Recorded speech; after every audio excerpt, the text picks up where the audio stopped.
हिंदी व्याकरण के विद्यार्थियों, मैं डॉक्टर अनुराग सिंह चौहान संज्ञा कालांश में आपका हार्दिक अभिनंदन करता हूँ। इसके भाग द्वितीय में हम व्यक्तिवाचक संज्ञा एवं भाववाचक संज्ञा के बारे में जानेंगे। पूर्ववर्ती कालांश में हमने जातिवाचक संज्ञा के बारे में जानकारी प्राप्त की थी। एक ऐसी विषय वस्तु जिसके बहुत सहज और साधारण से नियम हैं, किंतु उसमें कहीं ना कहीं थोड़ी सी जटिलता है। ये जटिलता किस प्रकार से सहजता में परिवर्तित होती है, किस प्रकार से हम हमारे प्रश्नों के उत्तर को गलत होने से बचा सकते हैं, इसके बारे में जानकारी हम प्रस्तुत कालांश में प्राप्त करेंगे। जैसे हम व्यक्तिवाचक संज्ञा की जब हम बात करें तो वस्तु, व्यक्ति और स्थान ये एक जातिवाचक संज्ञा है, लेकिन जब ये विशिष्ट प्रारूप ले लें यानी इनको कोई नाम प्राप्त हो जाए तब हम ये कह सकते हैं कि एक व्यक्तिवाचक संज्ञा है। जैसे उदाहरण के लिए हम कहते हैं कि गाय चर रही है, तब वो एक जातिवाचक के लिए आ गया। और वहीं अगर हम कहते हैं राठी गाय चर रही है तो इसका मतलब वो व्यक्तिवाचक में आ गया। महेश शर्मा खाना खा रहे हैं, तो ये जो शब्द है ये व्यक्तिवाचक संज्ञा की पहचान है, क्योंकि एक व्यक्ति विशेष को इंगित करके ये चीज बताई जा रही है। जयपुर गुलाबी नगर के नाम से जाना जाता है, इस नगर का नाम है जयपुर, तो ये जयपुर क्या हो गया, व्यक्तिवाचक की पहचान हो गई। अरावली पर्वतमाला बहुत अधिक विस्तृत है, तो यह भी हमें एक मतलब जिसे कहते हैं एक शाब्दिक प्रारूप प्रदान कर रहा है कि ये एक पर्वत विशेष है और इस पर्वत का ये नाम है। अब संज्ञा की जो आधारभूत जो पहचान है व्यक्तिवाचक संज्ञा की वो किस प्रकार से है तनिक देखिएगा। जैसे नगर के नाम जयपुर, जोधपुर, बाड़मेर, जैसलमेर।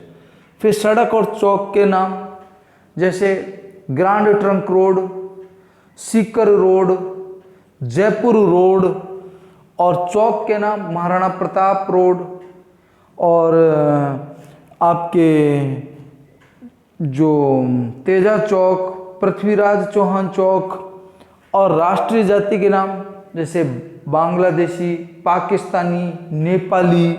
उसी तरीके से समुद्र के नाम कि सब प्रशांत महासागर, हिंद महासागर, अंध महासागर आदि।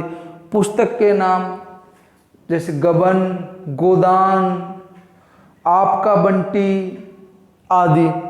फिर युद्धों के नाम कि महाभारत, प्रथम विश्व युद्ध, द्वितीय विश्व युद्ध, तराइन का युद्ध, पानीपत का युद्ध, ये युद्धों के नाम। फिर दिशा के नाम पूर्व, पश्चिम, उत्तर, दक्षिण आदि। फिर समाचार पत्र का नाम दैनिक नवज्योति, राजस्थान पत्रिका, पंजाब केसरी आदि।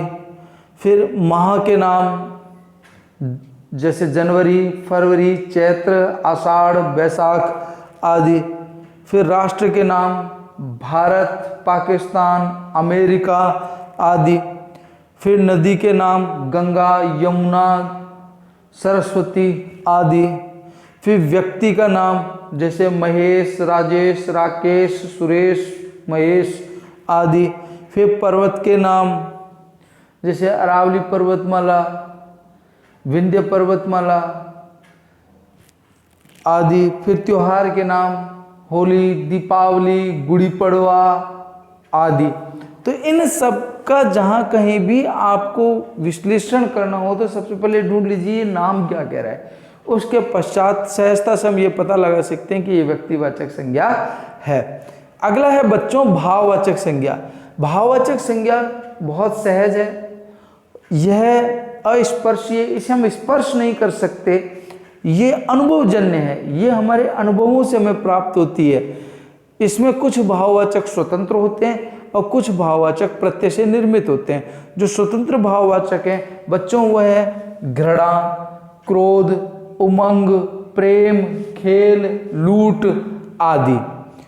और प्रत्यय से जो निर्मित भाववाचक हैं वह है बीमारी, जैसे बीमार प्लस ई, बुढ़ापा, बूढ़ा प्लस पा, बचपन, बच्चा प्लस पन, सच्चाई सच्चा प्लस आई, हरियाली हरी प्लस आली, और लंबाई लंबा प्लस आई।